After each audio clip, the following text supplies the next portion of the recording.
आज हम सीखेंगे ज्यामिति से संबंधित निम्नलिखित अवधारणाएं।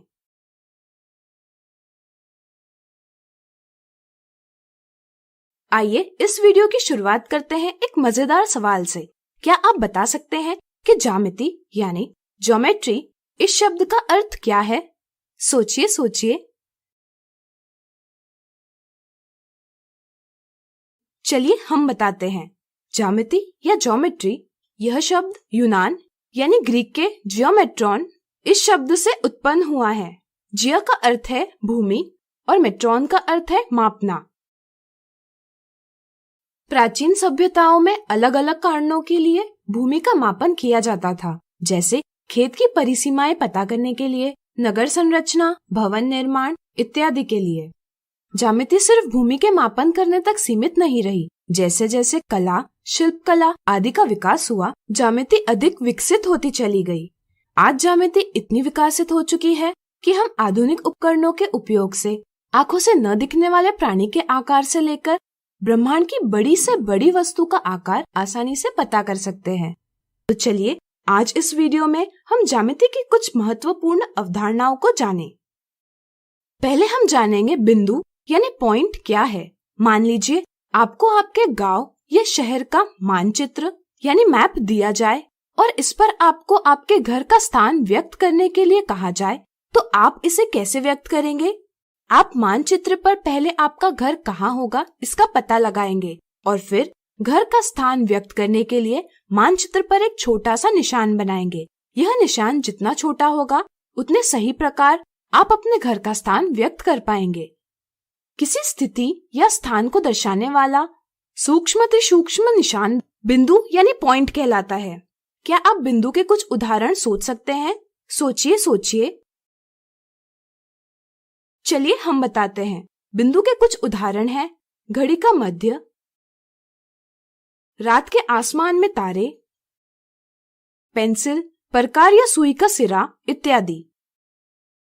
बिंदु इतना सूक्ष्म होता है कि इसकी लंबाई, चौड़ाई या ऊंचाई नहीं होती। साधारणतः कागज पर बिंदु दर्शाने के लिए हम पेन या पेंसिल से एक छोटा निशान यानी डॉट बनाते हैं जो बिंदु को निरूपित करता है। ध्यान रहे, बिंदु को निरूपित करने वाला निशान बहुत छोटा होना चाहिए। पढ़ने लिखने में आसानी के लिए हम बिंदुओं को अंग्रेजी के बड़े अक्षर से नाम देते हैं। जैसे यहाँ हम नाम देंगे बिंदु A। इसी तरह हम कुछ और बिंदु B, C, D इत्यादि भी बना सकते हैं। अब आइए समझे रेखाखंड यानी लाइन सेगमेंट किसे कहते हैं। मान लीजिए हम एक कागज पर दो बिंदु बनाते हैं, बिंदु A और बिंदु B। ये बिंदु कागज पर दो अलग अलग स्थानों को अंकित करते हैं। अगर हमें बिंदु A से बिंदु B तक पहुंचना है तो हम इस मार्ग से जा सकते हैं, इस मार्ग से जा सकते हैं या इसी प्रकार के किसी भी मार्ग से जा सकते हैं। लेकिन अगर हम देखें तो सबसे छोटा मार्ग दोनों बिंदुओं को बिना किसी मोड़ के सीधे रूप से जोड़ने पर प्राप्त होता है। दो बिंदुओं के बीच का सबसे छोटा मार्ग यानी शॉर्टेस्ट पाथ एक रेखाखंड कहलाता है। किसी भी रेखाखंड के दो अंत बिंदु यानी एंड पॉइंट्स होते हैं जिनके आधार पर हम रेखाखंड को नाम देते हैं। जैसे यहाँ इस रेखाखंड के अंत बिंदु है बिंदु A और बिंदु B। इनके आधार पर हम इस रेखाखंड को AB या BA इस प्रकार नाम दे सकते हैं। ध्यान रहे, रेखाखंड AB और रेखाखंड BA दोनों एक ही रेखाखंड के दो नाम हैं। चूंकि रेखाखंड के दोनों अंत बिंदुओं के बीच की दूरी मापी जा सकती है, इसलिए हम कह सकते हैं कि रेखाखंड की लंबाई निश्चित होती है। क्या आप बता सकते हैं रेखाखंड आप कौन सी स्थितियों में देख सकते हैं? सोचिए सोचिए। चलिए हम बताते हैं। रेखाखंड के कुछ उदाहरण हैं कागज की भुजाएं, टेबल का किनारा या खिड़की की सलाखें इत्यादि। पतले तार या धागे के दोनों सिरों को खींचकर सीधा किया जाए तो यह भी एक रेखाखंड ही कहलाएगा। अब आइए जानते हैं रेखा यानी लाइन क्या है। अगर हम किसी रेखाखंड को दोनों दिशाओं में बिना अंत किए बढ़ाते जाएं, तो हमें एक रेखा प्राप्त होती है। क्षितिज पर आपने देखा होगा कि आसमान और भूमि के प्रतिच्छेदन पर एक रेखा बनती है। रेखा का अंत नहीं होता।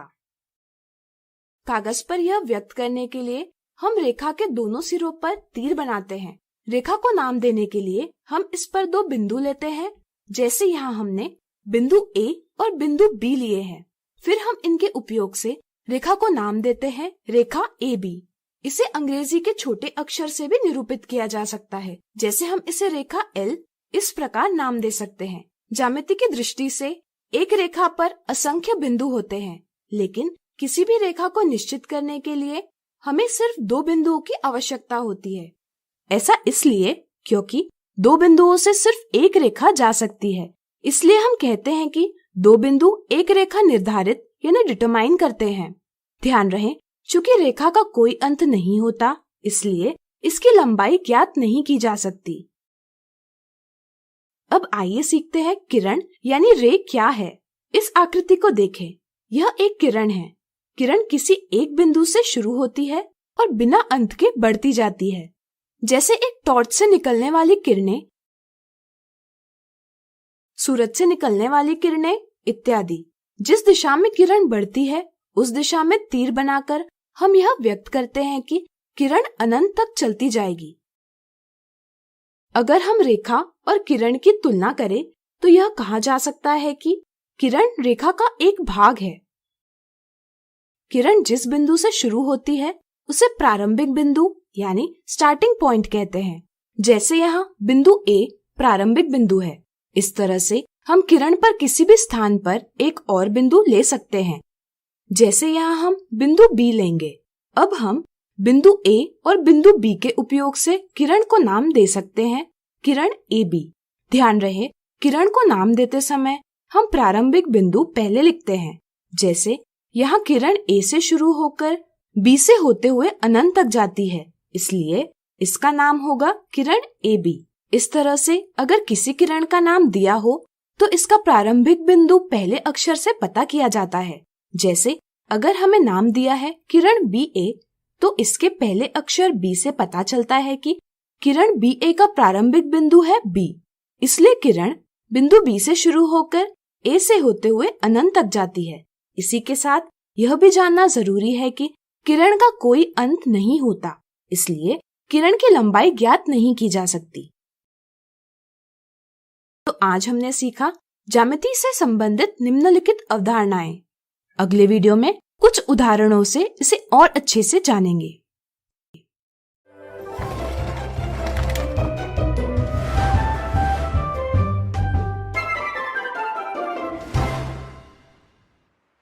आज हम देखेंगे ज्यामिति के निम्नलिखित अवधारणाओं के उदाहरण।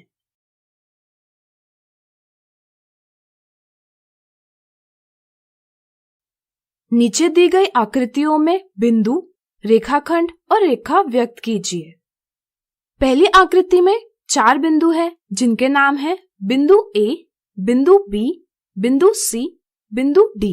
इसी तरह यह 4 रेखाखंड है, जिनके नाम हैं रेखाखंड AB, BC, CD, DA। इस आकृति में कोई रेखा नहीं है। दूसरी आकृति में 5 बिंदु दर्शाए गए हैं, बिंदु A, बिंदु B, बिंदु C, बिंदु D और बिंदु E। क्या आप बता सकते हैं यह कितने रेखाखंड है? सोचिए सोचिए। चलिए हम बताते हैं। यहाँ 8 रेखाखंड है, जिनके नाम इस प्रकार है।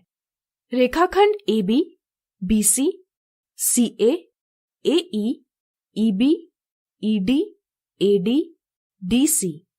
इसी तरह इस आकृति में एक रेखा है DE। अब क्या आप तीसरी आकृति को देखकर ज्ञात कर सकते हैं कि यहाँ बिंदु, रेखाखंड और रेखाएं कौन सी हैं? वीडियो रोककर प्रयास कीजिए। चलिए हम बताते हैं। यह 3 बिंदु हैं, जिनके नाम है बिंदु A, बिंदु B और बिंदु C। इस आकृति में कुल 3 रेखाखंड है, जिनके नाम है रेखाखंड AB, रेखाखंड BC और रेखाखंड AC। इसी प्रकार इस आकृति में एक रेखा है, जिसे अलग अलग प्रकार से नाम दिया जा सकता है, जैसे रेखा AB, रेखा BC, रेखा AC।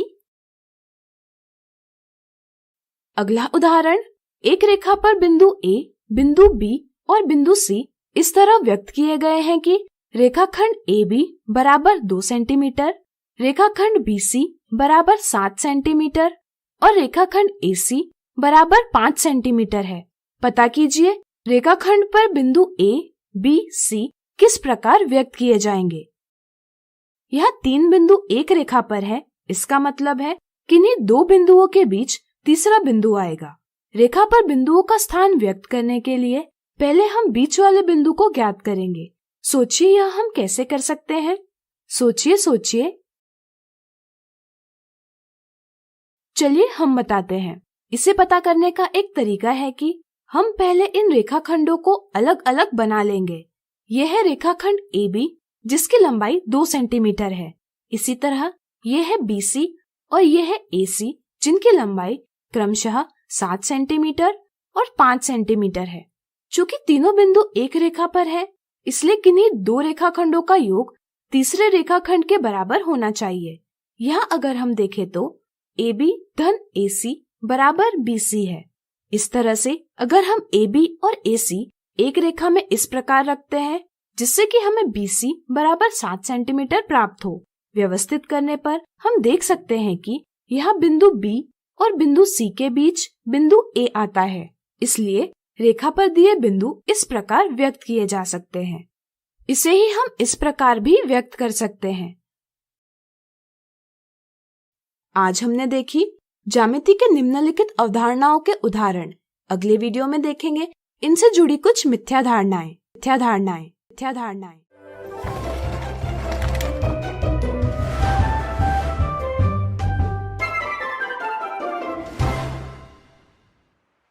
आज हम देखेंगे ज्यामिति के निम्नलिखित अवधारणाओं से जुड़ी कुछ मिथ्या धारणाएं।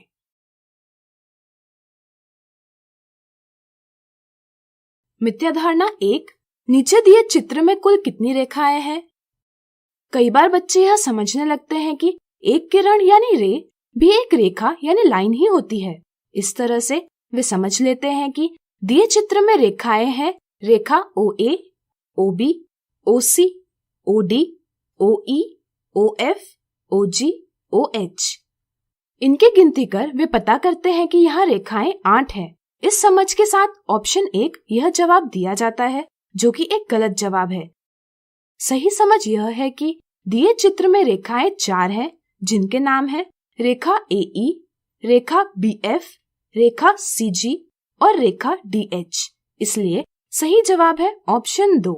सही जवाब प्राप्त करने के लिए किरण और रेखा के बीच अंतर समझना जरूरी है। रेखा की न तो शुरुआत होती है और न ही अंत, यानी कि रेखा दोनों ओर बढ़ती जाती है। इसलिए रेखा दर्शाने के लिए इसके दोनों सिरों पर तीर बनाए जाते हैं। अगर किरण की बात की जाए तो यह एक बिंदु से प्रारंभ होती है और अनंत तक बढ़ती जाती है। इसलिए जिस स्थान से किरण शुरू होती है उसे बिंदु से अंकित करते हैं और दूसरी ओर सिरे पर तीर बनाकर यह व्यक्त करते हैं कि किरण इस दिशा में बढ़ रही है। जैसे यहाँ OA, OB, OC इत्यादि किरण हैं। संक्षेप में रेखा के दोनों ओर तीर होते हैं और किरण के सिर्फ एक ओर तीर होता है। कई बार बच्चे यह भी समझने लगते हैं कि किरण एक रेखाखंड यानी लाइन सेगमेंट भी होती है, लेकिन यह भी सही समझ नहीं है। किरण के शुरुआत का स्थान तो निश्चित होता है, जिसे हम प्रारंभिक बिंदु से व्यक्त करते हैं, लेकिन इसका अंत निश्चित नहीं होता। इसलिए किरण के दूसरे सिरे पर तीर बनाया जाता है। रेखाखंड की शुरुआत और अंतिम स्थान दोनों निश्चित होते हैं, इसलिए रेखाखंड के दोनों सिरों पर बिंदु बनाए जाते हैं। चूंकि किरण बढ़ती जाती है, इसलिए इसकी लंबाई निश्चित नहीं होती, जबकि रेखाखंड की एक निश्चित लंबाई होती है। इस तरह से हम कह सकते हैं कि एक किरण एक रेखाखंड नहीं हो सकती। मिथ्या धारणा 2, निम्नलिखित में से कौन से ऑप्शन में एक रेखा दर्शाई गई है? कई बार बच्चों को रेखा और रेखाखंड की समझ में उलझन होती है। वे समझते हैं कि रेखा दोनों सिरों पर बिंदु बनाकर व्यक्त की जाती है, जबकि रेखाखंड दोनों सिरों पर तीर बनाकर व्यक्त किए जाते हैं। इस समझ के साथ बच्चे यह समझ लेते हैं कि ऑप्शन 1 में रेखा दर्शाई है, इसलिए वे जवाब के रूप में ऑप्शन 1 का चयन करते हैं, लेकिन यह एक गलत जवाब है। रेखा दोनों तरफ अनंत दूरी तक बढ़ती जाती है, जिसे दर्शाने के लिए हम इसके दोनों सिरों पर तीर बनाते हैं। दो बिंदुओं के बीच का सबसे छोटा मार्ग यानी शॉर्टेस्ट पाथ एक रेखाखंड कहलाता है। इस तरह से रेखाखंड की निश्चित दूरी इसके दोनों सिरों पर बिंदु बनाकर व्यक्त की जाती है। इस तरह से यह भी देखा गया है कि बच्चे रेखाखंड, रेखा या किरण का नाम सही प्रकार से नहीं देते। जैसे वे दिए रेखाखंड, रेखा या किरण को नाम देते हैं AB। वे AB के ऊपर रेखाखंड, रेखा या किरण का चिन्ह बनाना जरूरी नहीं समझते और इसे नजरअंदाज कर देते हैं। इस तरह नाम देने से यह ज्ञात नहीं हो पाता कि नाम एक रेखाखंड का है, एक रेखा का है या एक किरण का है। इसलिए इन्हें सही प्रकार से नाम देना जरूरी है। हम रेखाखंड को ऐसे लिखते हैं, रेखा को ऐसे लिखते हैं और किरण को ऐसे लिखते हैं। आज हमने देखी ज्यामिति के निम्नलिखित अवधारणाओं से जुड़ी कुछ मिथ्या धारणाएं।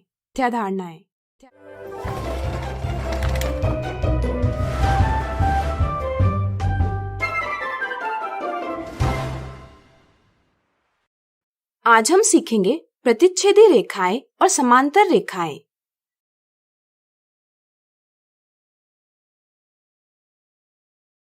हमने पिछले वीडियो में बिंदु यानी पॉइंट, रेखाखंड यानी लाइन सेगमेंट, रेखा यानी लाइन और किरण यानी रे के बारे में पढ़ा। आइए इनका पुनरावलोकन करें। किसी स्थिति या स्थान को दर्शाने वाला सूक्ष्माति सूक्ष्म निशान बिंदु कहलाता है। कागज पर बिंदु दर्शाने के लिए हम पेन या पेंसिल से एक छोटा निशान यानी डॉट बनाते हैं और इसे अंग्रेजी के बड़े अक्षर से नाम देते हैं। अगर हम ऐसे दो बिंदु बनाते हैं और इन्हें सीधे मार्ग से जोड़ते हैं तो हमें इन दोनों बिंदुओं के बीच का सबसे छोटा मार्ग यानी शॉर्टेस्ट पाथ प्राप्त होता है। दो बिंदुओं के बीच का सबसे छोटा मार्ग एक रेखाखंड कहलाता है। रेखाखंड को इसके अंत बिंदुओं के आधार पर नाम दिया जाता है। जैसे इस रेखाखंड का नाम है रेखाखंड AB या BA। अगर हम किसी रेखाखंड को दोनों दिशाओं में बिना अंत किए बढ़ाते जाएं, तो हमें एक रेखा प्राप्त होती है। रेखा का अंत नहीं होता। कागज पर यह व्यक्त करने के लिए हम रेखा के दोनों सिरों पर तीर बनाते हैं। रेखा को नाम देने के लिए हम इस पर दो बिंदु लेते हैं और रेखा को रेखा AB इस प्रकार नाम देते हैं। इसी को अंग्रेजी के छोटे अक्षर से भी नाम दे सकते हैं, जैसे रेखा L। अगर रेखाखंड को सिर्फ एक दिशा में बढ़ाया जाए तो हमें एक किरण प्राप्त होती है। किरण एक निश्चित बिंदु से शुरू होती है जिसे हम प्रारंभिक बिंदु यानी स्टार्टिंग पॉइंट कहते हैं। जिस दिशा में किरण बढ़ती है उस दिशा में तीर बनाकर हम यह व्यक्त करते हैं कि किरण अनंत तक चलती जाएगी। किरण को A और B इन दो बिंदुओं के उपयोग से हम किरण AB इस प्रकार नाम देते हैं। अब चलिए ज्यामिति की समझ और अच्छे से बनाते हुए हम प्रतिच्छेदी रेखाएं और समांतर रेखाओं की समझ बनाएं। यहाँ देखिए, यहाँ रेखा L और रेखा M एक बिंदु से होकर गुजरती है।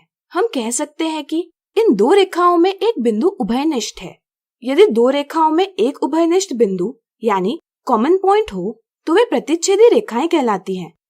वीडियो रोककर ऐसी स्थितियां याद कीजिए जहां आपने प्रतिच्छेदी रेखाएं देखी होंगी। प्रतिच्छेदी रेखाएं कई स्थिति में देखी जा सकती हैं। जैसे घर के फ्लोर में कई बार फर्श इस प्रकार व्यवस्थित किए जाते हैं कि वे प्रतिच्छेदी रेखाएं बनाती हैं। रेल की पटरियां जब एक स्थान पर मिलती हैं तो वे प्रतिच्छेदी रेखाएं बनाती हैं। इसी तरह आप प्रतिच्छेदी रेखाएं पाइप की व्यवस्था, तारों की व्यवस्था इत्यादि में देख सकते हैं। सोचिए, क्या दो से अधिक रेखाएं एक ही बिंदु से होकर गुजर सकती हैं? सोचिए। सही सोचा। एक बिंदु पर कितनी भी रेखाएं प्रतिच्छेद कर सकती हैं? क्या ऐसी रेखाएं हो सकती हैं जो किसी भी बिंदु पर न मिलती हो? सोचिए। सही सोचा। अगर दो रेखाओं के बीच समान दूरी रखी जाए तो वे कभी भी प्रतिच्छेद यानी इंटरसेक्ट नहीं कर पाएगी। ऐसी रेखाएं जो प्रतिच्छेद नहीं करती कहलाती हैं समांतर रेखाएं यानी पैरेलल लाइंस। जैसे रेल की पटरी, बिजली के तार, सड़क के किनारे या इस पर बनी पट्टियां इत्यादि। जब दो रेखाएं समांतर होती हैं तो इन्हें हम इस प्रकार दर्शाते हैं और याद रहे कि दोनों समांतर रेखाओं के बीच की दूरी सदा समान रहती है। तो आज हमने सीखा प्रतिच्छेदी रेखाएं और समांतर रेखाएं। अगले वीडियो में इनसे संबंधित उदाहरणों को हल करेंगे।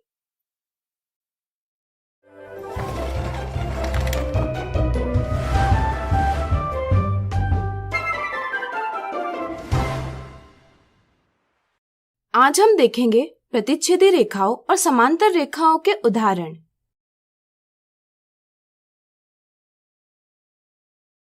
आकृति ए और आकृति बी में कौन सी प्रतिच्छेदी रेखाओं का उदाहरण है और कौन सा समांतर रेखाओं का उदाहरण है, ज्ञात कीजिए। आकृति ए में दो रेखाएं किसी भी बिंदु पर प्रतिच्छेद नहीं करती। अगर हम उन रेखाओं को कितना भी बढ़ा ले तो भी वे किसी भी बिंदु पर प्रतिच्छेद नहीं कर पाएंगी।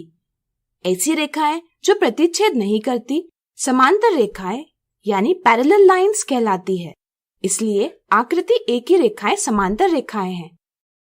आकृति बी की रेखाएं एक बिंदु पर प्रतिच्छेद करती हैं। ऐसी रेखाएं जो किसी बिंदु पर प्रतिच्छेद करती हैं कहलाती हैं प्रतिच्छेदी रेखाएं यानी इंटरसेक्टिंग लाइंस। इसलिए आकृति बी प्रतिच्छेदी रेखाओं का उदाहरण है। अगला उदाहरण, नीचे दी गई आकृति में सभी प्रतिच्छेदी रेखाओं और समांतर रेखाओं के युग्म ज्ञात करें। जैसा कि हम देख सकते हैं, रेखाएं AC और BD एक दूसरे को किसी भी बिंदु पर प्रतिच्छेद यानी इंटरसेक्ट नहीं करती। अगर हम रेखा AC और BD दोनों को कितना भी बढ़ाएं, वे कभी भी प्रतिच्छेद नहीं करेंगी। इसलिए रेखा AC और रेखा BD समांतर रेखाएं हैं। इनके अलावा दी आकृति में ऐसी कोई भी दो रेखाएं नहीं है जो समांतर रेखाएं हैं। अब आइए दी आकृति में प्रतिच्छेदी रेखाओं के युग्म पता करें। अगर दो रेखाएं प्रतिच्छेद करती हैं, तो इन्हें हम प्रतिच्छेदी रेखाएं कहते हैं। दी आकृति में प्रतिच्छेदी रेखाओं के युग्म निम्नलिखित हैं। रेखा AB और रेखा CA प्रतिच्छेदी रेखाएं हैं क्योंकि वे बिंदु A पर प्रतिच्छेद करती हैं।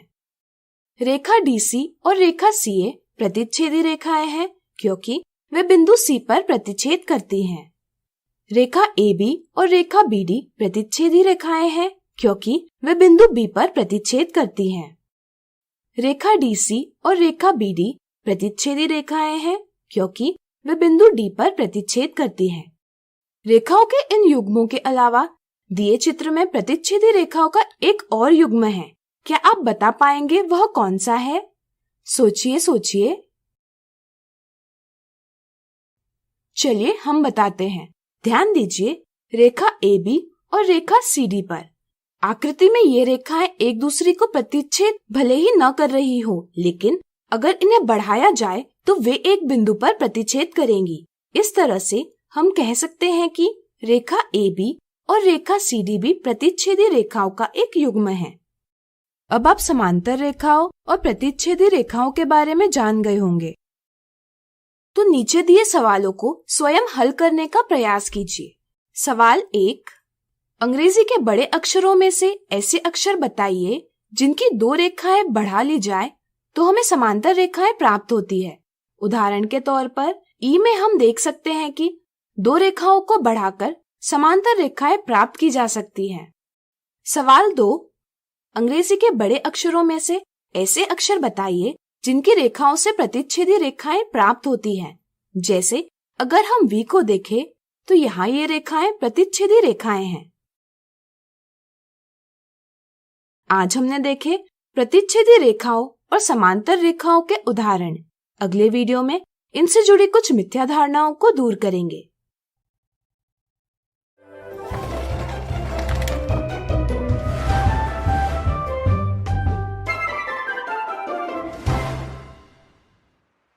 हम देखेंगे प्रतिच्छेदी रेखाओं और समांतर रेखाओं से जुड़ी कुछ मिथ्या धारणाएं।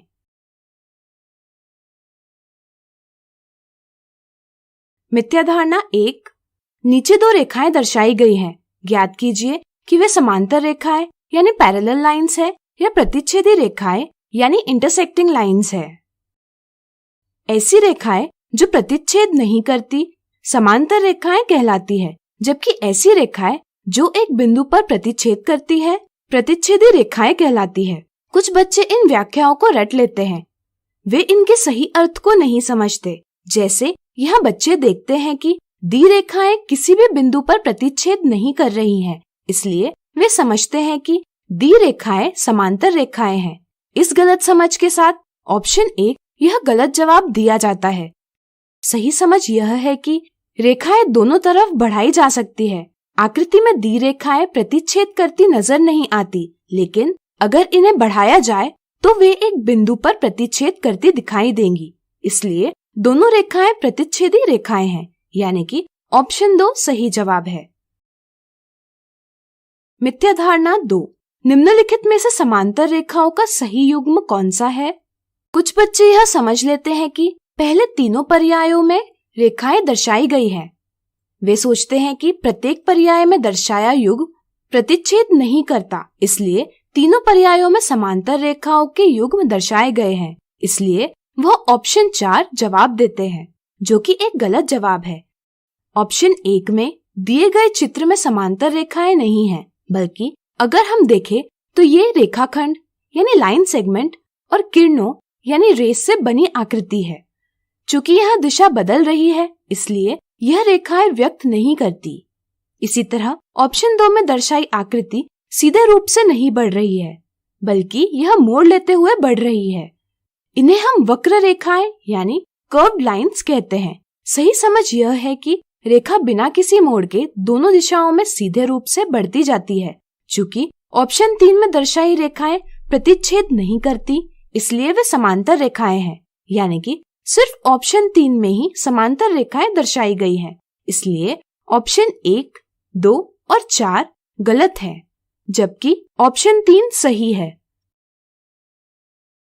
तो आज हमने देखी प्रतिच्छेदी रेखाओं और समांतर रेखाओं से जुड़ी कुछ मिथ्या धारणाएं।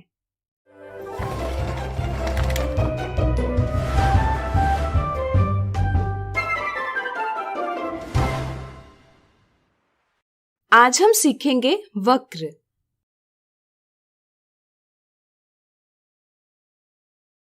क्या आपने पेंसिल से कागज पर कोई चित्र बनाने की कोशिश की है? यदि नहीं की होगी तो करके जरूर देखिए। कई बार जब हम कोई चित्र बनाते हैं तो कोई आकार बनाने के लिए सीधी और टेढ़ी मेढ़ी रेखाएं खींचते हैं।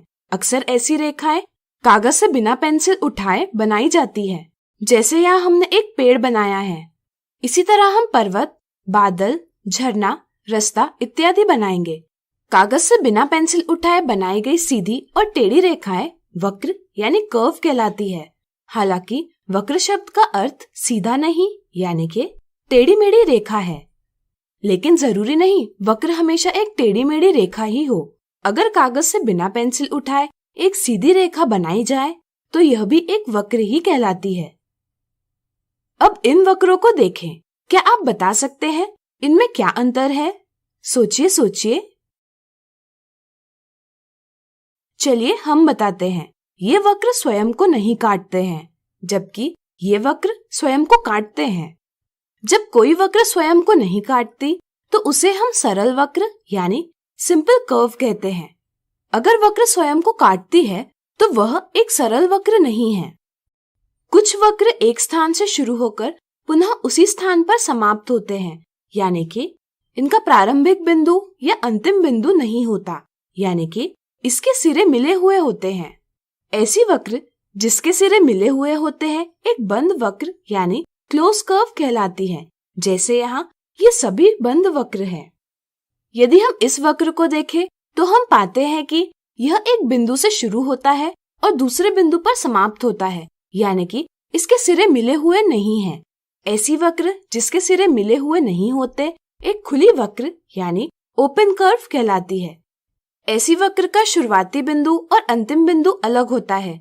जैसे यहाँ ये सभी खुली वक्र हैं। क्या आप दी आकृतियों में से खुली वक्र और बंद वक्र की पहचान कर पाएंगे? प्रयास कीजिए।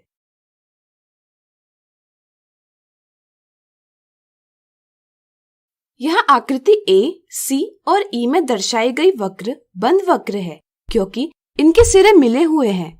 जबकि अगर हम आकृति बी, डी और एफ को देखें तो इनके सिरे मिले हुए नहीं हैं, इसलिए ये सभी खुली वक्र हैं। बंद वक्र की बात करें तो इनके 3 भाग होते हैं, वक्र के अंदर का भाग, वक्र का भाग और वक्र के बाहर का भाग। वक्र के अंदर का भाग कहलाता है वक्र का अभ्यंतर यानी इंटीरियर। वक्र के बाहर का भाग कहलाता है वक्र का बहिर्भाग यानी एक्सटीरियर। और वक्र का भाग कहलाता है वक्र की परिसीमा यानी बाउंड्री।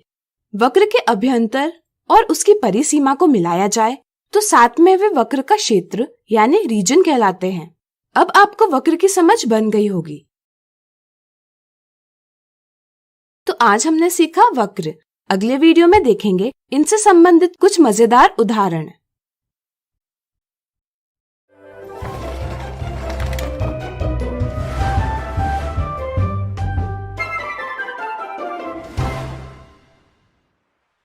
आज हम देखेंगे वक्र के उदाहरण। नीचे दी गई आकृति में एक राज्य के अभ्यंतर यानी इंटीरियर, परिसीमा यानी बाउंड्री और बहिर्भाग यानी एक्सटीरियर को दर्शाया गया है।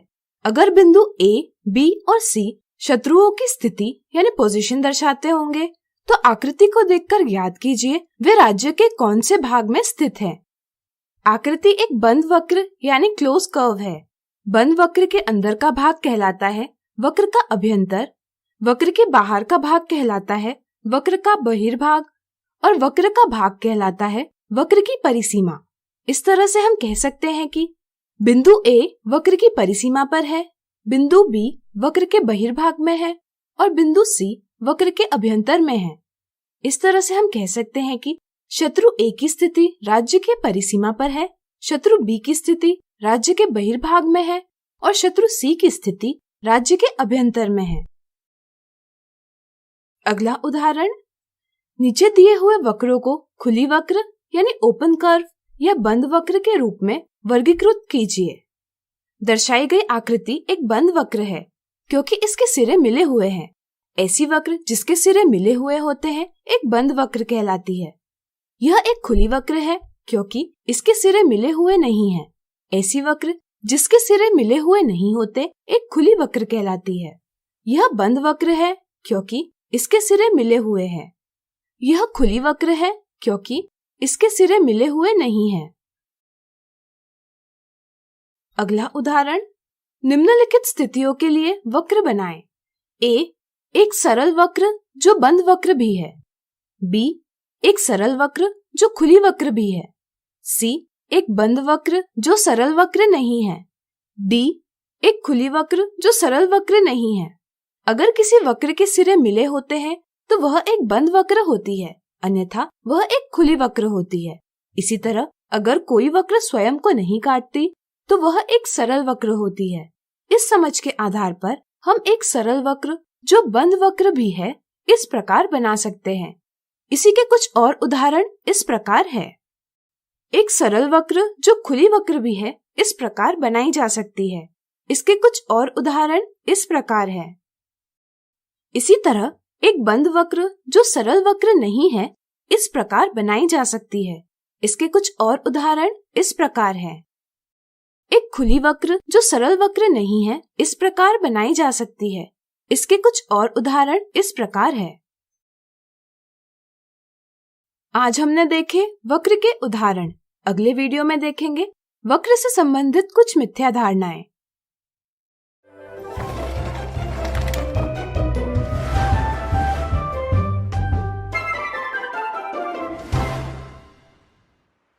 आज हम देखेंगे वक्र से संबंधित कुछ मिथ्या धारणाएं। मिथ्या धारणा 1, क्या नीचे दी गई आकृति एक वक्र यानी कर्व है? बहुत से विद्यार्थी यह गलत धारणा बना लेते हैं कि वक्र सिर्फ टेढ़ी मेढ़ी रेखाएं ही होती हैं। वे यह मानते हैं कि सरल रेखा एक वक्र नहीं कहलाती। इस मिथ्या धारणा के कारण वे दिए सवाल का जवाब देते हैं ऑप्शन 1, जो कि एक गलत जवाब है। वक्र की व्याख्या से पता चलता है कि कोई भी रेखा जो कागज से बिना पेंसिल उठाए बनाई जाती है एक वक्र कहलाती है। एक सीधी रेखा भी कागज से बिना पेंसिल उठाए बनाई जा सकती है, इसलिए यह भी एक वक्र ही है। सही हल है ऑप्शन 2। इसी तरह याद रहे, कुछ बच्चों को यह मिथ्या धारणा होती है कि सरल रेखाओं से बनी आकृति एक वक्र नहीं होती, लेकिन यह भी एक गलत समझ है। सरल रेखाओं से बनी आकृतियां भी वक्र ही होती है। मिथ्या धारणा 2, क्या नीचे दी गई वक्र एक बंद वक्र यानी क्लोज कर्व है? दिए वक्र में बच्चे यह देखते हैं कि यह वक्र एक क्षेत्र को घेर रही है, इसलिए वे सोचते हैं कि दी वक्र एक बंद वक्र है। वे बंद वक्र की व्याख्या को नजरअंदाज कर देते हैं और जवाब देते हैं ऑप्शन 1, लेकिन यह एक गलत जवाब है। बंद वक्र की व्याख्या हमें बताती है कि जिसके सिरे मिले हुए होते हैं एक बंद वक्र कहलाती है। क्या यहाँ इस वक्र के सिरे मिले हुए हैं? सोचिए सोचिए। सही सोचा। यह वक्र के सिरे मिले हुए नहीं हैं, इसलिए यह एक बंद वक्र नहीं है। जिस वक्र के सिरे खुले होते हैं वह एक खुली वक्र यानी ओपन कर्व कहलाती है, इसलिए सही जवाब है ऑप्शन 2। मिथ्या धारणा 3, नीचे दी गई आकृति देखकर पता कीजिए कि क्या यह वक्र एक सरल वक्र यानी सिंपल कर्व है या नहीं। बहुत से विद्यार्थी यह गलत धारणा बना लेते हैं कि बंद वक्र स्वयं को काटती है, इसलिए वह एक सरल वक्र नहीं हो सकती, लेकिन यह एक गलत समझ है, इसलिए ऑप्शन 2 गलत जवाब है। जब कोई वक्र स्वयं को नहीं काटती तो उसे हम सरल वक्र कहते हैं। अगर हम इस वक्र को देखें तो यह किसी भी स्थान पर स्वयं को नहीं काटती, इसलिए यह एक सरल वक्र है, इसलिए ऑप्शन 1 सही जवाब है। तो आज हमने देखी वक्र से संबंधित कुछ मिथ्या धारणाएं।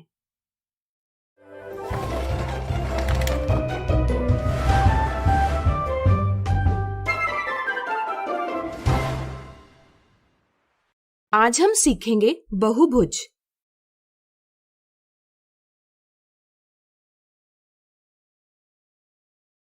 हमारे चारों तरफ हम तरह तरह के आकार देखते हैं। इनमें से कुछ यहाँ दर्शाए हैं। क्या आप बता सकते हैं इनमें कौन सी आकृतियां बंद आकृतियां हैं? सोचिए सोचिए। चलिए हम बताते हैं। इन्हें देखकर पहली बात तो यह पता चलती है कि इनमें से कुछ आकृतियां बंद वक्र यानी क्लोज्ड कर्व से बनी हैं, तथा कुछ आकृतियां खुली वक्र यानी ओपन कर्व से बनी हैं। अगर हम सिर्फ बंद वक्र वाली आकृतियों की बात करें तो इनमें भी एक खास बात है। इनमें कुछ आकृतियां केवल रेखाखंडों यानी लाइन सेगमेंट से बनी हैं, जबकि ये आकृतियां केवल रेखाखंडों से नहीं बनी। इनमें टेढ़ी मेढ़ी रेखाएं भी हैं जो सीधी नहीं है। हम रेखाखंडों से बनी बंद आकृतियों को बहुभुज यानी पॉलीगॉन कहते हैं। अगर हम बहुभुज इस शब्द को तोड़े तो हमें बहु और भुज ये दोनों शब्द प्राप्त होते हैं। बहु यानी अनेक और भुज यानी भुजाएं। इस तरह से ऐसी आकृति जिसकी अनेक भुजाएं हैं एक बहुभुज कहलाती है। अब मान लीजिए आपको एक पेंसिल दी। क्या आप इससे कोई बहुभुज बना सकते हैं? सोचिए सोचिए। नहीं, क्योंकि सिर्फ एक रेखाखंड से बंद आकृति नहीं बनती। इसी तरह अगर हम 2 पेंसिल लेकर बहुभुज बनाने का प्रयास करेंगे तब भी हमें एक बंद आकृति या बहुभुज नहीं प्राप्त होगा। लेकिन अगर हम 3 पेंसिल लेते हैं तो हम जरूर एक बहुभुज बना पाएंगे। इसी तरह हम 4, 5, 6 इत्यादि पेंसिलों से भी बहुभुज बना सकते हैं। इस तरह से हम कह सकते हैं कि बहुभुज बनाने के लिए 3 या इससे अधिक रेखाखंड आवश्यक होते हैं। वे रेखाखंड जो एक बहुभुज बनाते हैं इन्हें हम बहुभुज की भुजाएं यानी साइड्स कहते हैं। इसलिए किसी भी बहुभुज में 3 या 3 से अधिक भुजाएं होती है।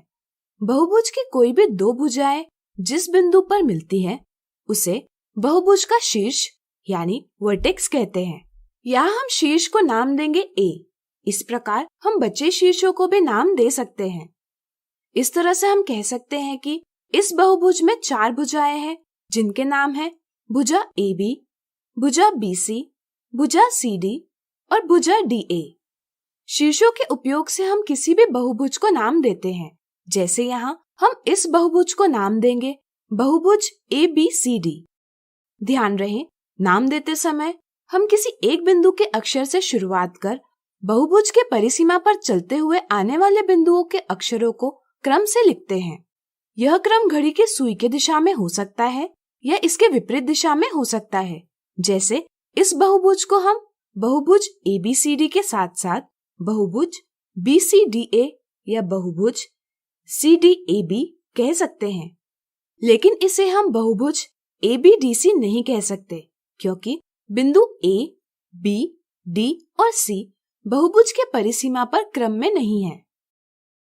अब चलिए भुजा AB और भुजा BC की बात करें।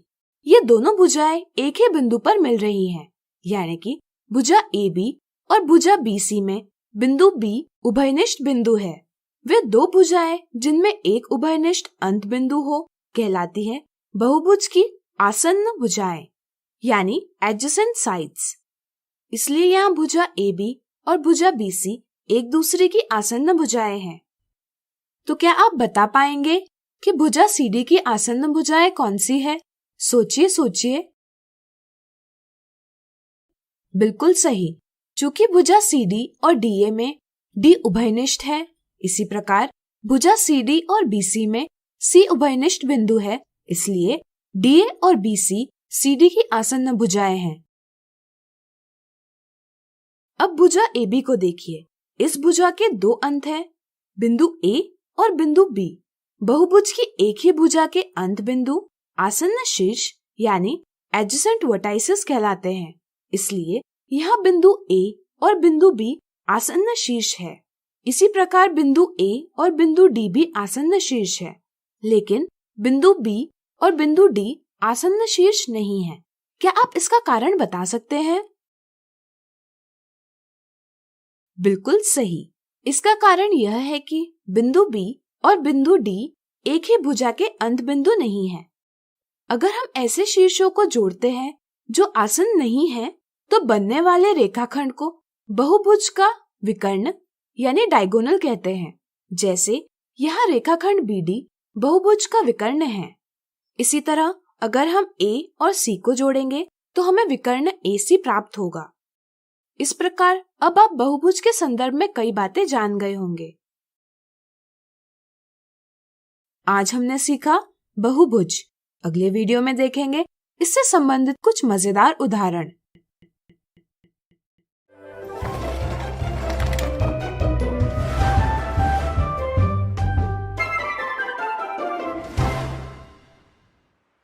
हम देखेंगे बहुभुज के उदाहरण।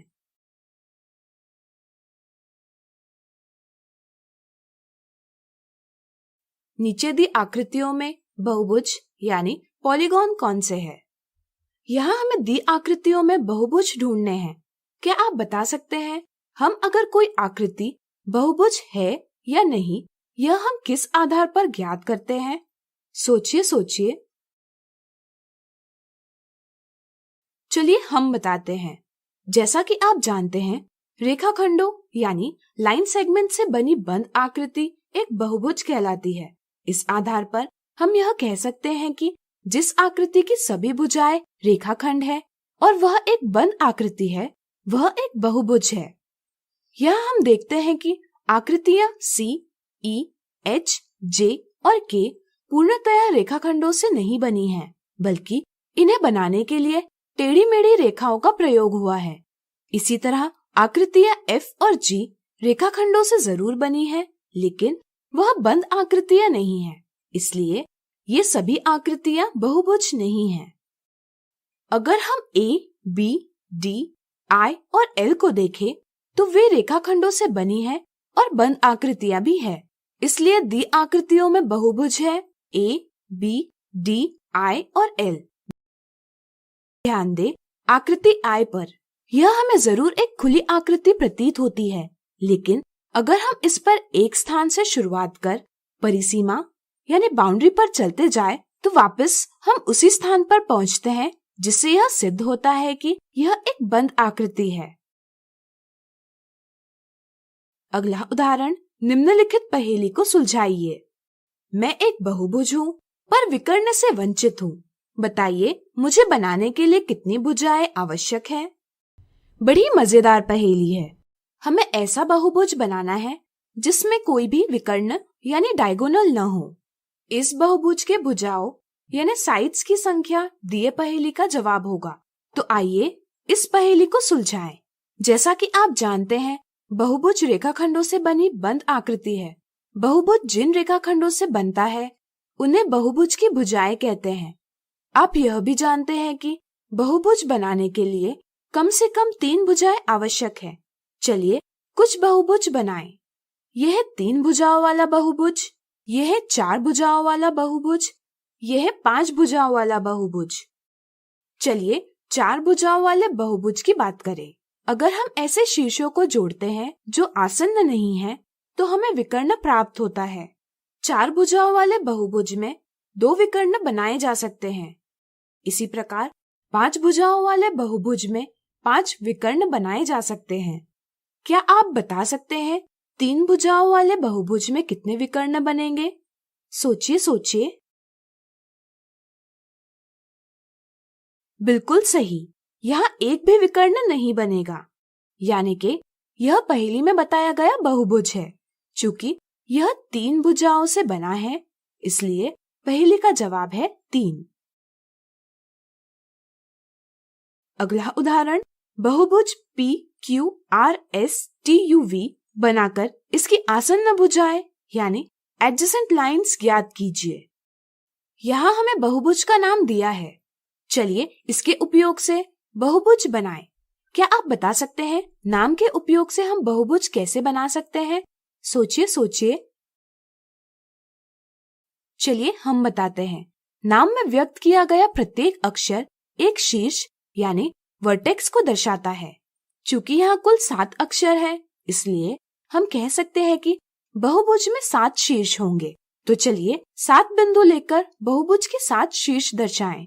लेकिन ऐसा करते समय हम अक्षरों के क्रम का ध्यान रखेंगे। अब अगर हम इन शीर्षों को जोड़ेंगे तो हमें बहुभुज PQRSTUV प्राप्त होगा। चूंकि यहाँ बहुभुज बनाने के लिए कोई भी प्रतिबंध नहीं दिया है, इसलिए हम अलग अलग प्रकार से बहुभुज PQRSTUV बना सकते हैं। वीडियो रोककर इन पर विचार करें।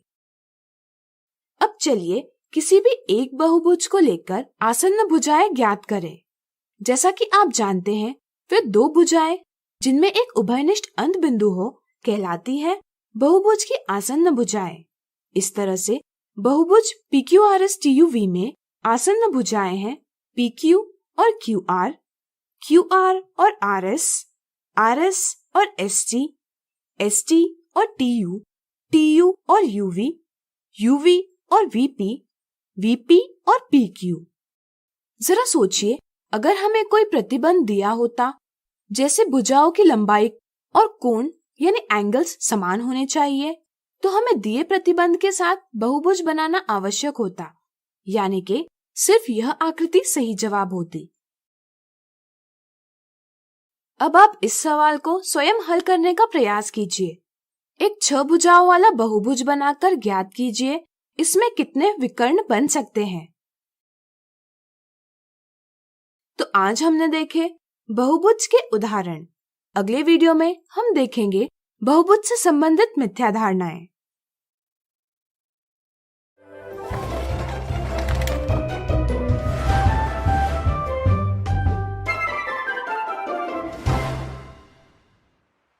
हम देखेंगे बहुभुज से संबंधित कुछ मिथ्या धारणाएं और एक साधारण गलती। मिथ्या धारणा 1, नीचे दर्शाई आकृति में से बहुभुज यानी पॉलीगॉन पहचानिए। कुछ बच्चे बहुभुज की सही अवधारणा को नहीं समझ पाते। वे सोचते हैं कि यहाँ सभी आकार बंद आकृतियां हैं, इसलिए वे सोचते हैं कि यहाँ सभी आकार बहुभुज है, इसलिए वे ऑप्शन 1 यह गलत जवाब देते हैं। कुछ बच्चे यह समझते हैं कि सिर्फ बड़ी आकृतियां ही बहुभुज हो सकती है। चूंकि आकृति Q छोटी दिखाई देती है, इसलिए वे इसे बहुभुज नहीं समझते। वे P, R और S को बहुभुज मानकर ऑप्शन 2 यह गलत जवाब देते हैं।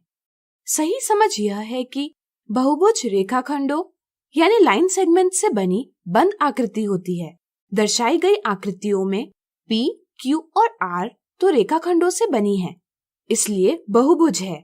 लेकिन आकृति S पूर्णतया रेखाखंडों से नहीं बनी है, इसलिए वह बहुभुज नहीं है, यानी कि दी आकृतियों में सिर्फ आकृति P, Q और R ही बहुभुज है।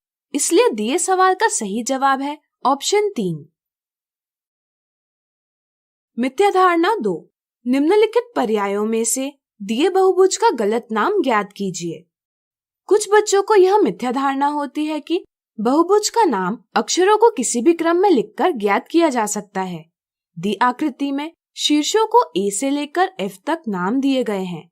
बच्चे शीर्षों के क्रम को अनदेखा कर बहुभुज का नाम A, B, C, D, E, F इस प्रकार देते हैं, जो कि एक गलत नाम है। इसलिए ऑप्शन 1 दिए सवाल का सही जवाब है। कुछ बच्चे यह समझते हैं कि बहुभुज का नाम देने के लिए बहुभुज के बाईं ओर के बिंदु से ही शुरुआत की जाती है। इसलिए वे सोचते हैं कि बहुभुज का नाम F या A बिंदु से ही शुरू होगा, D बिंदु से नहीं। इसलिए वे सोचते हैं कि ऑप्शन 3 में दिया नाम गलत है, यानी कि दिए सवाल का जवाब ऑप्शन 3 है, लेकिन यह गलत जवाब है। सही समझ यह है कि हम शीर्षों के उपयोग से किसी भी बहुभुज को नाम दे सकते हैं। नाम देते समय हम किसी भी शीर्ष से शुरुआत करते हैं तथा परिसीमा पर किसी एक दिशा में चलते हुए आने वाले शीर्षों को एक के बाद एक क्रम से लिखते हैं। इस तरह से दिए बहुभुज का नाम FECDBA या DCEFAB दोनों प्रकार से दिया जा सकता है। इसलिए ऑप्शन 2 और ऑप्शन 3 में सही नाम दिए हैं, यानी कि वे दिए सवाल का जवाब नहीं हो सकते। अब चलिए देखते हैं एक साधारण गलती। इस बहुभुज को देखिए। क्या रेखाखंड BD बहुभुज का एक विकर्ण यानी डायगोनल है? सोचिए सोचिए। चलिए हम बताते हैं। कुछ बच्चे सोचते हैं कि रेखाखंड BD बहुभुज के बाहर है, इसलिए यह विकर्ण नहीं हो सकता। लेकिन यह एक गलत समझ है।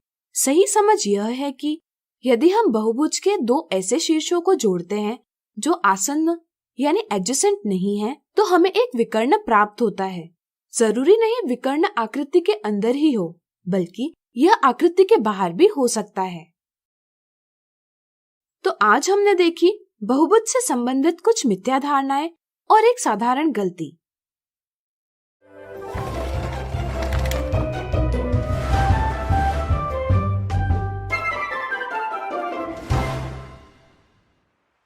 सीखेंगे बहुभुजों के प्रकार।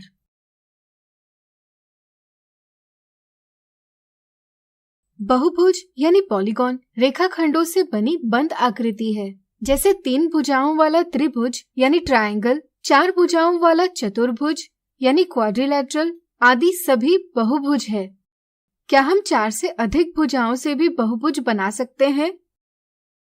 वीडियो रोककर माचिस की तिलियों के प्रयोग से 5 भुजाओं वाला, 6 भुजाओं वाला या 7 भुजाओं वाला बहुभुज बनाने का प्रयास कीजिए। क्या आप बहुभुज बना पाते हैं? हम बहुभुजों को उनकी भुजाओं की संख्या के आधार पर वर्गीकृत कर सकते हैं। जैसे 3 भुजाओं से बनने वाला बहुभुज त्रिभुज कहलाता है। इसका प्रयोग हम निर्माण कार्यों में, झंडे बनाने में, पिरामिड बनाने में देख सकते हैं। अगर बहुभुज में 4 भुजाएं हो तो उसे चतुर्भुज कहते हैं। चतुर्भुज अलग अलग प्रकार के होते हैं, जैसे वर्ग, आयत, समचतुर्भुज, समलंब इत्यादि। इनके बारे में हमने पिछले वीडियो में पढ़ा है। चतुर्भुजों की आकृतियां हम रुमाल, फर्श, किताब, ब्लैकबोर्ड, तारों की जाली और कई सारी वस्तुओं में देखते हैं। 5 भुजाओं वाला बहुभुज को हम पंचभुज यानी पेंटागन कहते हैं। यह आकार हम फुटबॉल पर, डॉग हाउस, की चेन आदि में देखते हैं। यदि आपने भिंडी काटने के बाद कटे हुए भाग को देखा होगा तो आपको एक पंचभुज जरूर दिखाई दिया होगा। 6 भुजाओं वाले बहुभुज को हम षड़भुज यानी हेक्सागन कहते हैं। मधुमक्खी के छत्ते में इस आकार को देखा जा सकता है। इसी प्रकार नट और बोल्ट, फर्श इत्यादि के आकारों में षड़भुज देखा जा सकता है। क्या आप बता सकते हैं छीलने से पहले पेंसिल के छीलने वाले भाग का आकार कैसा होता है? सोचिए सोचिए। बिल्कुल सही, यह एक षड़भुज होता है। 7 भुजाओं वाले बहुभुज को हम सप्तभुज यानी हेप्टागोन कहते हैं। इसी तरह यह सप्तभुज के कुछ आकार है। अगर हम 8 भुजाओं वाले बहुभुज की बात करें तो इसे हम अष्टभुज यानी ऑक्टेगॉन कहते हैं। रोड पर आपने यह चिन्ह अवश्य देखा होगा। क्या आप बता सकते हैं यह चिन्ह कितनी भुजाओं से बना है? सोचिए सोचिए। चलिए हम बताते हैं। यह चिन्ह बना है 8 भुजाओं से, यानी कि यह एक अष्टभुज है। इसी तरह अष्टभुज के कुछ उदाहरण इस प्रकार है। बहुभुजों का वर्गीकरण एक और प्रकार से किया जा सकता है। इस बहुभुज को देखिए, इसमें सभी भुजाओं की लंबाई समान है। इसी तरह सभी कोणों का माप भी बराबर है। एक बहुभुज जिसकी सभी भुजाएं बराबर हो एवं सभी कोण बराबर हो एक समबहुभुज यानी रेगुलर पॉलीगॉन कहलाता है। जैसे यह एक समषढ़भुज है। अब अगर हम इस बहुभुज की भुजाओं को देखें तो हमें यह पता चलता है कि इसकी सभी भुजाएं बराबर नहीं हैं। इसी तरह इस बहुभुज की सभी भुजाएं बराबर है लेकिन सभी कोण बराबर नहीं हैं। इसलिए ये दोनों भी समबहुभुज नहीं हैं। ऐसे बहुभुज विषम बहुभुज यानी इर्रेगुलर पॉलीगॉन कहलाते हैं। जैसे ये दोनों विषम षड़भुज है। ध्यान रहे, चतुर्भुज, पंचभुज, षड़भुज जैसे बहुभुज समबहुभुज या विषम बहुभुज यानी इर्रेगुलर पॉलीगॉन हो सकते हैं। अब चलिए जानते हैं बहुभुज के विकर्णों यानी डायगोनल्स के बारे में। क्या आपको याद है विकर्ण किसे कहते हैं?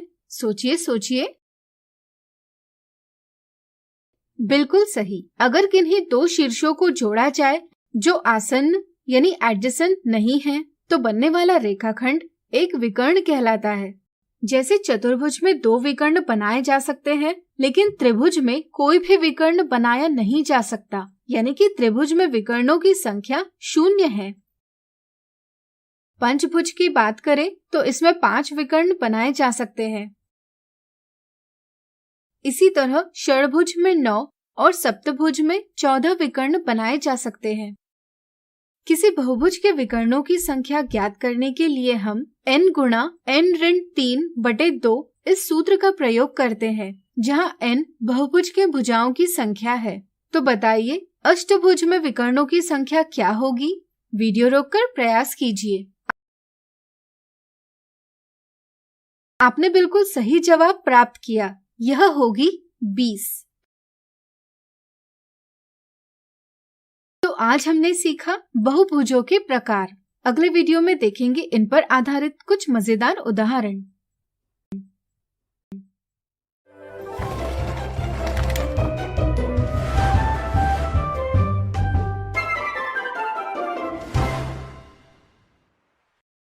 बहुभुजों के प्रकार पर आधारित कुछ मजेदार उदाहरण।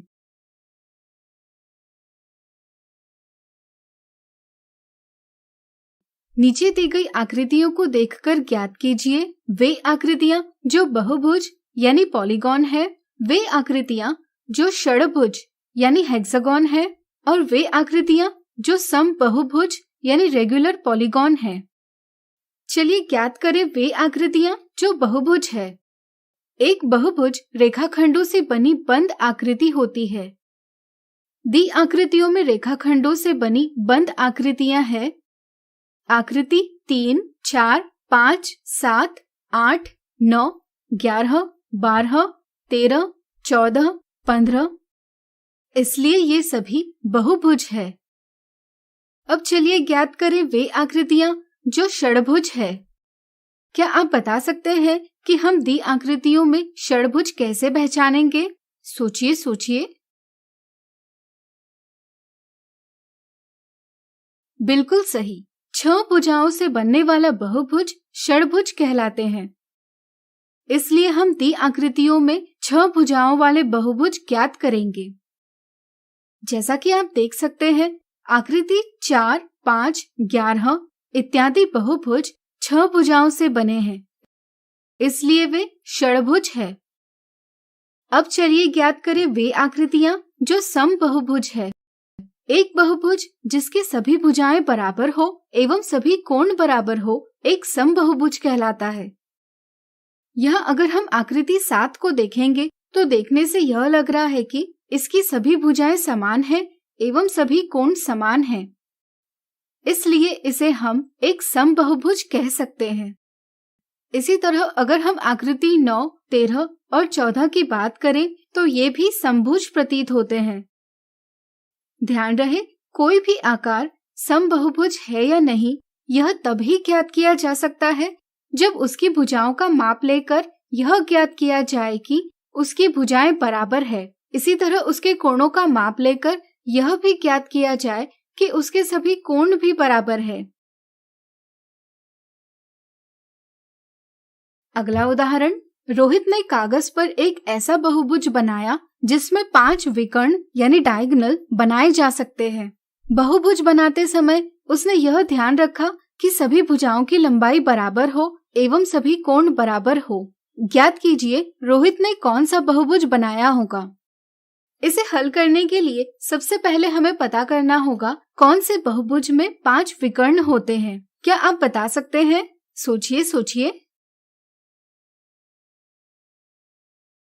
चलिए हम बताते हैं। एक पंचभुज यानी पेंटागन में 5 विकर्ण बनाए जा सकते हैं, इसलिए रोहित ने जरूर एक पंचभुज बनाया होगा। लेकिन उसके द्वारा बनाए गए बहुभुज की सभी भुजाओं की लंबाई बराबर है एवं सभी कोण भी बराबर है।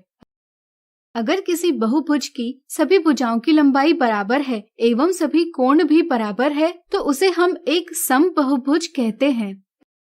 इस समझ के साथ हम कह सकते हैं कि रोहित ने एक समपंचभुज यानी रेगुलर पेंटागन बनाया है। अगला उदाहरण, षडभुज और उसके विकर्णों का एक रफ चित्र बनाकर दिए कथन को सत्यापित कीजिए। एक षडभुज में 9 विकर्ण होते हैं। सबसे पहले हम एक षडभुज बनाएंगे। यह आप अलग अलग प्रकार से बना सकते हैं। चलिए इस षडभुज को लेते हैं। इसके शीर्षों को हम ABCDEF नाम देंगे। किसी बहुभुज का विकर्ण वह रेखाखंड होता है जो उन शीर्षों को जोड़ता है जो आसन्न नहीं है।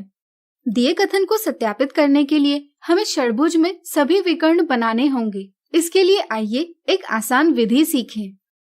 सबसे पहले हम एक शीर्ष लेंगे और इसे ऐसे शीर्षों के साथ जोड़ेंगे जो आसन्न नहीं है। जैसे यहाँ हमने विकर्ण AC, AD और AE बना लिए हैं। यहाँ हमें ज्ञात होता है कि एक शीर्ष से 3 विकर्ण बनाए जा सकते हैं, इसलिए हम प्रत्येक शीर्ष से 3 विकर्ण बनाएंगे। B से हम BD, BE और BF इत्यादि 3 विकर्ण बना सकते हैं। C से पहले ही विकर्ण CA यह एक विकर्ण बना है, इसलिए हमें सिर्फ 2 विकर्ण बनाना आवश्यक है। इसलिए हम CE और CF ये 2 विकर्ण बनाएंगे। अब हमने C से बनने वाले सभी 3 विकर्ण बना लिए हैं। अब हम देखते हैं कि D से पहले ही 2 विकर्ण बन गए हैं, इसलिए बचा तीसरा विकर्ण हम D और F को जोड़कर बना लेंगे। अब हम देखते हैं कि E से पहले ही 3 विकर्ण बन गए हैं, इसलिए हम E से और विकर्ण नहीं बना सकते। इसी प्रकार F से भी हमने सभी 3 विकर्ण बना लिए हैं, इसलिए हम F से और विकर्ण नहीं बना सकते। इस प्रकार अब हम सभी विकर्णों की गिनती करेंगे। यहाँ 3 धन 3 धन 2 धन 1 धन 0 धन 0 बराबर 9 यानी कुल 9 विकर्ण बने हैं। इस प्रकार हम कह सकते हैं कि षडभुज में अधिकतम 9 विकर्ण बनाए जा सकते हैं। इससे दिया कथन एक षडभुज में 9 विकर्ण होते हैं सत्यापित हो जाता है। तो आज हमने देखे बहुभुजों के प्रकार पर आधारित मजेदार उदाहरण। अगले वीडियो में इनसे संबंधित मिथ्या धारणाओं को दूर करेंगे।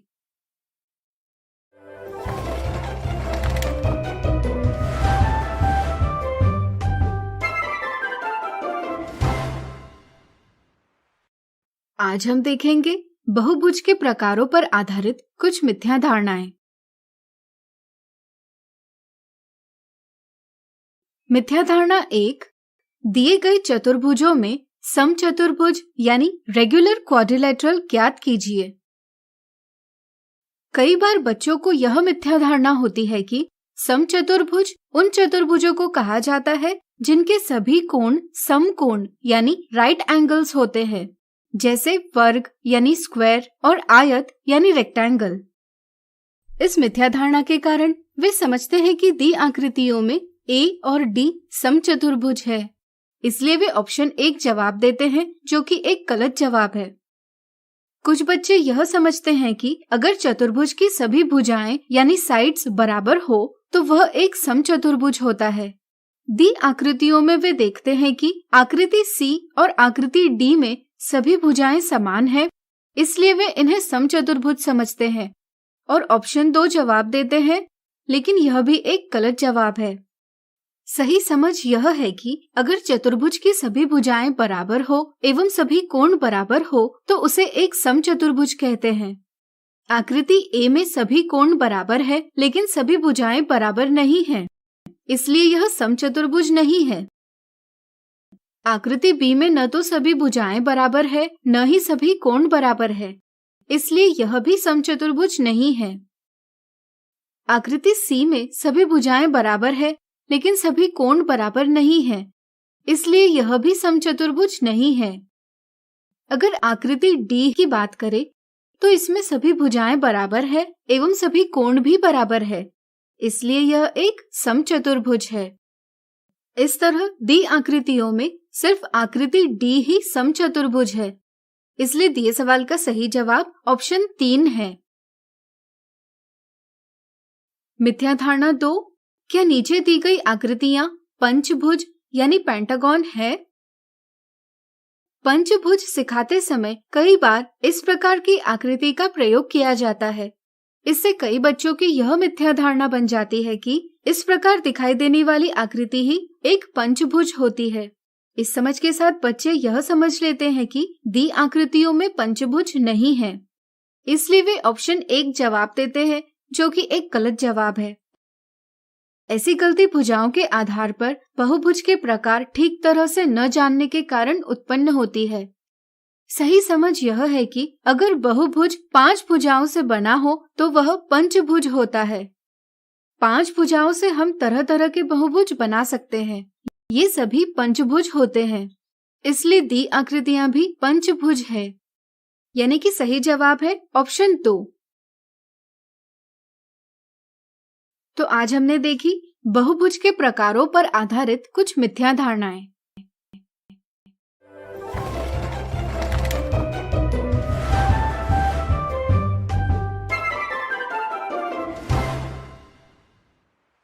सीखेंगे ज्यामिति की निम्नलिखित अवधारणाएं।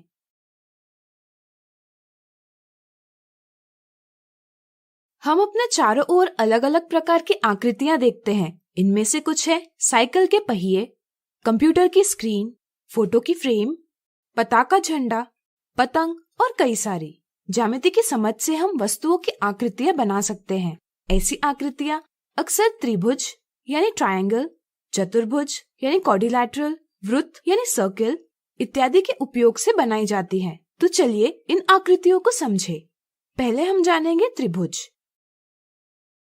त्रिभुज इस शब्द को तोड़कर हमें त्रि और भुज यह शब्द प्राप्त होते हैं। इन शब्दों से हम त्रिभुज का अर्थ लगा सकते हैं। त्रि यानी 3 और भुज यानी भुजाएं। इसलिए हम कह सकते हैं कि ऐसा बहुभुज जो 3 भुजाओं से बना हो एक त्रिभुज कहलाता है। यह सबसे कम भुजाओं वाला बहुभुज है। त्रिभुज बनाने के लिए हम कागज पर 3 बिंदु यानी पॉइंट्स लेते हैं। जैसे यहाँ हम लेंगे बिंदु A, B और C। बिंदु लेते समय हम ध्यान रखते हैं कि तीनों बिंदु एक रेखा में न आए।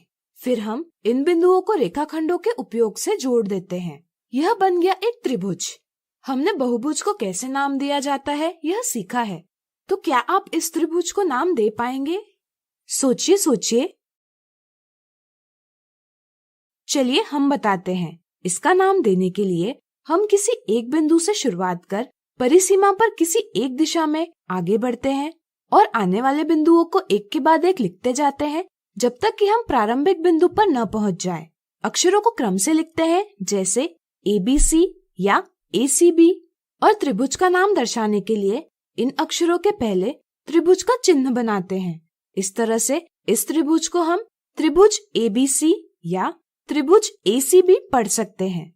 चूंकि नाम देने के लिए हम किसी भी बिंदु से शुरुआत कर सकते हैं, इसलिए इस त्रिभुज का नाम त्रिभुज BCA, त्रिभुज BAC, त्रिभुज CAB, त्रिभुज CBA इस प्रकार भी दे सकते हैं। जैसा कि आप देख सकते हैं, त्रिभुज में 3 भुजाएं होती हैं। जैसे यहाँ AB, BC और CA ये 3 भुजाएं यानी आर्म्स या साइड्स है, और 3 कोण यानी एंगल्स होते हैं। जैसे यहाँ कोण ABC, कोण BCA और कोण CAB ये 3 कोण हैं।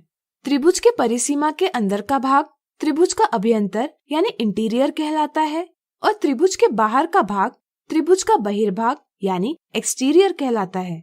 हमारे जीवन में हमें अलग अलग प्रकार के त्रिभुज देखने मिलते हैं। अपने आसपास देखकर पता कीजिए कि कौन कौन सी चीजों में आपको त्रिभुज दिखाई देता है। अब चलिए जानते हैं चतुर्भुज के बारे में। चतुर्भुज 4 भुजाओं वाला एक बहुभुज है। हमारे जीवन में हम कई स्थितियों में चतुर्भुज देखते हैं, जैसे कंप्यूटर की स्क्रीन, टेबल, पतंग इत्यादि। किसी भी चतुर्भुज में 4 भुजाएं और 4 कोण होते हैं। जैसे यहाँ चतुर्भुज की 4 भुजाएं हैं AB, BC, CD, DA और 4 कोण हैं कोण A, कोण B, कोण C और कोण D। क्या आप बता सकते हैं हम चतुर्भुज का नाम कैसे लिखेंगे? सोचिए सोचिए। बिल्कुल सही, इसका नाम हम अलग अलग प्रकार से लिख सकते हैं, जैसे चतुर्भुज ABCD, चतुर्भुज BCDA, चतुर्भुज ADCB, चतुर्भुज DCBA इत्यादि। अगर चतुर्भुज के किन्हीं 2 भुजाओं में एक शीर्ष उभयनिष्ठ हो तो ऐसी भुजाएं आसन्न भुजाएं यानी एडजेसेंट साइड्स कहलाती है। जैसे AB और BC, BC और CD, CD और DA, DA और AB। इसी तरह चतुर्भुज में किन्हीं 2 भुजाओं में कोई भी शीर्ष उभयनिष्ठ न हो तो ऐसी भुजाएं कहलाती है सम्मुख भुजाएं यानी ऑपोजिट साइड्स।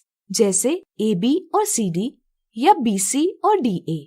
इसी प्रकार अगर चतुर्भुज के किन्हीं 2 कोणों में एक भुजा उभयनिष्ठ हो तो ऐसे कोण आसन्न कोण यानी एडजेसेंट एंगल्स कहलाते हैं।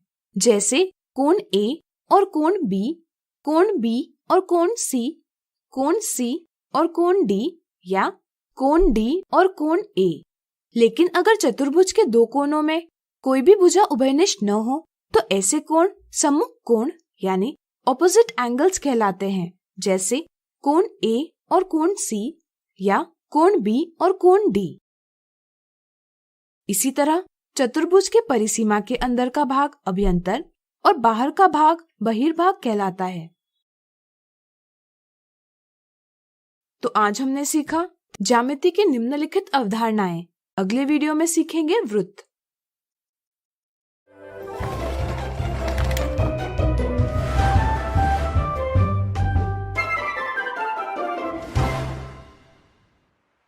आज हम सीखेंगे वृत्त क्या है। चलिए एक गतिविधि करें। हम एक पेंसिल लेंगे और इसे धागे से बांध लेंगे। धागे का दूसरा सिरा कागज पर एक स्थान पर निश्चित कर और धागे को खींचा हुआ रखकर अगर हम पेंसिल से आकृति बनाएं तो हमें एक वृत्त यानी सर्कल प्राप्त होगा। चूंकि हमने धागे की लंबाई समान रखी है, इसलिए हम कह सकते हैं कि वृत्त के सभी बिंदु इस निश्चित बिंदु से बराबर दूरी पर होते हैं।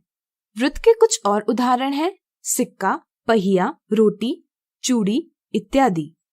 अपने आसपास देखकर क्या आप वृत्त के कुछ और उदाहरण दे सकते हैं? प्रयास कीजिए। वृत्त एक बंद वक्र है जिस पर स्थित प्रत्येक बिंदु एक निश्चित बिंदु से बराबर दूरी पर होता है। निश्चित बिंदु कहलाता है केंद्र यानी सेंटर। दी आकृति में बिंदु O वृत्त का केंद्र है। ध्यान रहे किसी भी वृत्त को हम उसके केंद्र से पहचानते हैं। केंद्र से वक्र के किसी बिंदु तक की दूरी कहलाती है त्रिज्या यानी रेडियस। या हम कह सकते हैं कि केंद्र को वृत्त पर स्थित किसी बिंदु से जोड़ने वाला रेखाखंड त्रिज्या है। जैसे दी आकृति में रेखाखंड OA केंद्र O और वृत्त पर स्थित बिंदु A को जोड़ रहा है, इसलिए वृत्त की एक त्रिज्या है। अगर हम वक्र पर कुछ और बिंदु लेते हैं जैसे B, C, D, तो ये सभी बिंदु O से उतनी ही दूरी पर है जितनी दूरी पर O से A है। यानी कि हम कह सकते हैं कि OA बराबर OB बराबर OC बराबर OD है। इसलिए हम कहते हैं कि वृत्त के वक्र पर प्रत्येक बिंदु केंद्र से बराबर दूरी पर होता है। यहाँ एक और खास बात है। यहाँ हम देखते हैं कि A, O और D तीनों एक ही रेखा में हैं। या हम कहेंगे कि रेखाखंड AD वृत्त के केंद्र O से होकर जा रहा है। ऐसा रेखाखंड एक व्यास यानी डायमीटर कहलाता है। किसी भी वृत्त का व्यास त्रिज्या के 2 गुना होता है। इसी के साथ अगर हम वृत्त के किन्हीं भी 2 बिंदुओं को जोड़ते हैं तो इनसे बनने वाला रेखाखंड वृत्त की एक जिवा यानी कॉर्ड कहलाती है। जैसे यहाँ AC, AB, BC, BD इत्यादि सभी रेखाखंड जिवा है। चूंकि व्यास वृत्त के 2 बिंदुओं को जोड़ता है, इसलिए यह भी एक जिवा है। अब वृत्त के A से लेकर B तक के भाग को देखिए। वृत्त के किसी भाग को हम उसका चाप यानी आर्क कहते हैं। जैसे दर्शाया गया भाग है चाप AB, जिसे हम इस प्रकार व्यक्त करते हैं। अगर हम AB को सरल मार्ग से जोड़े तो बनने वाला रेखाखंड AB और चाप AB मिलकर वृत्त का वृत्तखंड यानी सेगमेंट ऑफ सर्कल बनाते हैं। यानी कि वृत्त की एक जीवा और संगत चाप से बनने वाला भाग वृत्तखंड कहलाता है। लेकिन अगर हम A और B को केंद्र O से जोड़े तो त्रिज्या OA, OB और चाप AB से त्रिज्याखंड यानी सेक्टर बनता है। इस तरह से किन्हीं 2 त्रिज्याओं और संगत चाप से बनने वाला वृत्त का भाग कहलाता है त्रिज्याखंड। अगर हम देखें तो व्यास वृत्त को 2 बराबर भागों में विभाजित करता है। इनमें से प्रत्येक भाग कहलाता है अर्धवृत्त यानी सेमी सर्किल। इस तरह से यहाँ ABD एक अर्धवृत्त है। अगर हम बिंदु A से शुरुआत कर वृत्त पर चलते हैं तो कुछ दूरी तय करने के बाद फिर से उसी बिंदु पर आते हैं। वृत्त के परिसीमा यानी बाउंड्री पर चली गई दूरी वृत्त की परिधि यानी सर्कमफ्रेंस कहलाती है। तो आज हमने सीखा वृत्त। अगले वीडियो में त्रिभुज, चतुर्भुज और वृत्त से जुड़े कुछ मजेदार सवालों को हल करेंगे।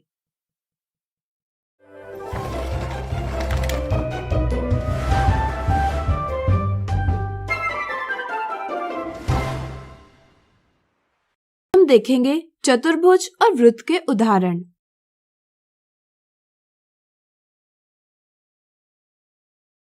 चतुर्भुज यानी क्वाड्रिलैटरल EFGH बनाकर ज्ञात कीजिए आसन्न भुजाओं यानी एडजेसेंट साइड्स के सभी युग्म, सम्मुख भुजाओं यानी ऑपोजिट साइड्स के सभी युग्म, सम्मुख कोणों यानी ऑपोजिट एंगल्स के सभी युग्म और आसन्न कोणों यानी एडजेसेंट एंगल्स के सभी युग्म। सबसे पहले हम चतुर्भुज EFGH बनाएंगे। इसके लिए हम कागज पर 4 बिंदु इस प्रकार लेंगे जिससे कि किन्हीं 3 बिंदु एक रेखा में नहीं आए। यदि वे एक रेखा में आते हैं तो इससे एक चतुर्भुज नहीं बनता। अब हम किसी एक दिशा में चलते हुए इन बिंदुओं को क्रमशः EFGH नाम देंगे। अब हम इन 4 बिंदुओं को सीधे मार्ग से जोड़कर चतुर्भुज EFGH बना लेंगे। चलिए आसन्न भुजाओं के युग्म पता करें। अगर चतुर्भुज के किन्हीं 2 भुजाओं में एक शीर्ष उभयनिष्ठ हो तो ऐसी भुजाएं आसन्न भुजाएं कहलाती है। चतुर्भुज EFGH में आसन्न भुजाएं हैं रेखाखंड EF और FG, FG और GH, GH और HE, HE और EF। अब चलिए पता करें सम्मुख भुजाओं के सभी युग्म। चतुर्भुज के किन्हीं 2 भुजाओं में कोई भी शीर्ष उभयनिष्ठ न हो तो ऐसी भुजाएं सम्मुख भुजाएं कहलाती है। चतुर्भुज EFGH में सम्मुख भुजाएं हैं EF और GH, FG और HE। इसी प्रकार हम सम्मुख कोणों के सभी युग्म भी पता कर सकते हैं।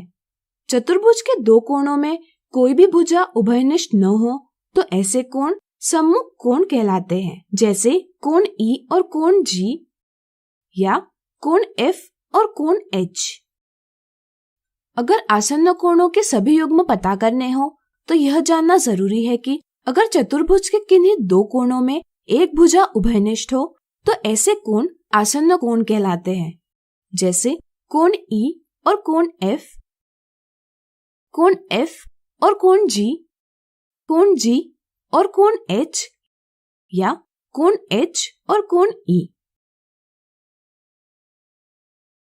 अगला उदाहरण नीचे दर्शाई गई आकृति के उपयोग से ज्ञात कीजिए व्यास यानी डायमीटर, त्रिज्या यानी रेडियस, जिवा यानी कॉर्ड, छायांकित त्रिज्याखंड यानी सेक्टर और छायांकित वृत्तखंड यानी सेगमेंट ऑफ सर्किल।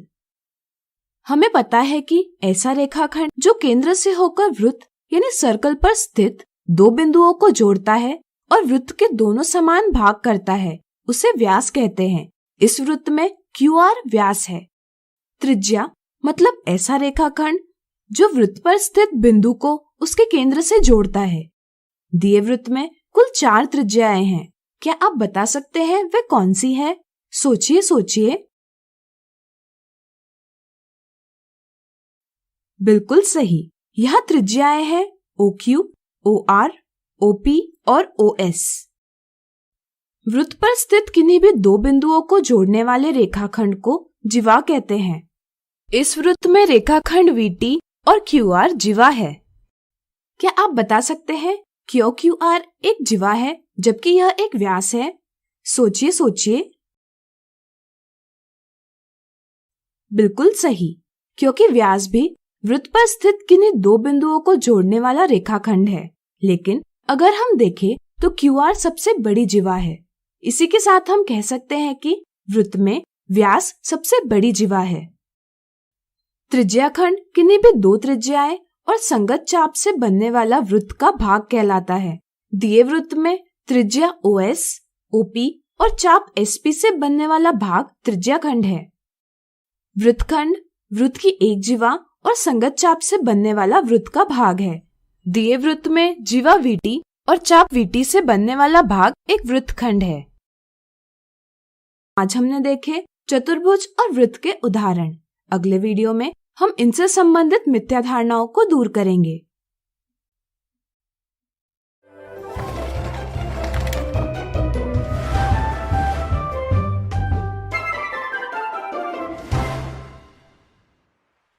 आज हम देखेंगे चतुर्भुज से संबंधित मिथ्या धारणाएं।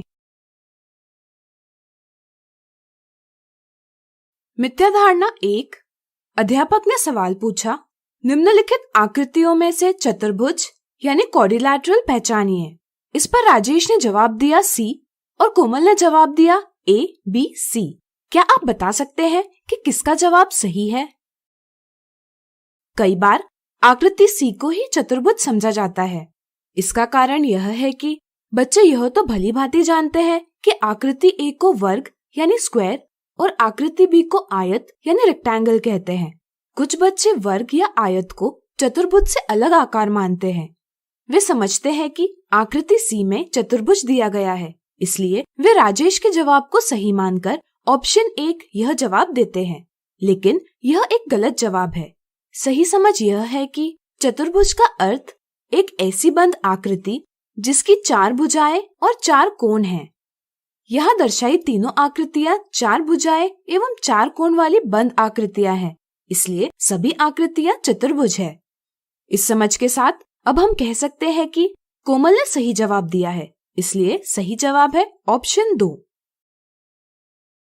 मिथ्या धारणा 2। दिए चतुर्भुज का नाम क्या है? कुछ बच्चों की यह मिथ्या धारणा होती है कि चतुर्भुज का नाम अक्षरों को किसी भी क्रम में लिखकर ज्ञात किया जा सकता है। दी आकृति में शीर्षों को P से लेकर S तक नाम दिए गए हैं। बच्चे शीर्षों के क्रम को अनदेखा कर चतुर्भुज का नाम PQRS इस प्रकार देते हैं, जो कि एक गलत नाम है। इसलिए ऑप्शन 1 दिए सवाल का गलत जवाब है। कुछ बच्चे यह समझते हैं कि चतुर्भुज का नाम देने के लिए चतुर्भुज के बाईं ओर के बिंदु से ही शुरुआत की जाती है, दाईं ओर के बिंदु से शुरुआत नहीं की जाती। इसलिए वे सोचते हैं कि चतुर्भुज का नाम Q या S से नहीं शुरू हो सकता। यह भी एक कारण है कि ऑप्शन 1 में दिए नाम को सही मान लिया जाता है, लेकिन यह एक गलत नाम है। सही समझ यह है कि हम शीर्षों के उपयोग से किसी भी चतुर्भुज को नाम दे सकते हैं। नाम देते समय हम किसी भी शीर्ष से शुरुआत कर सकते हैं तथा परिसीमा पर किसी एक दिशा में चलते हुए आने वाले शीर्षों को एक के बाद एक क्रम से लिखते हैं। इस तरह से दिए चतुर्भुज का नाम QSRP या SQPR दोनों प्रकार से दिया जा सकता है। इसलिए ऑप्शन 2 और ऑप्शन 3 में सही नाम दिए हैं, यानी कि दोनों सही ऑप्शन हैं।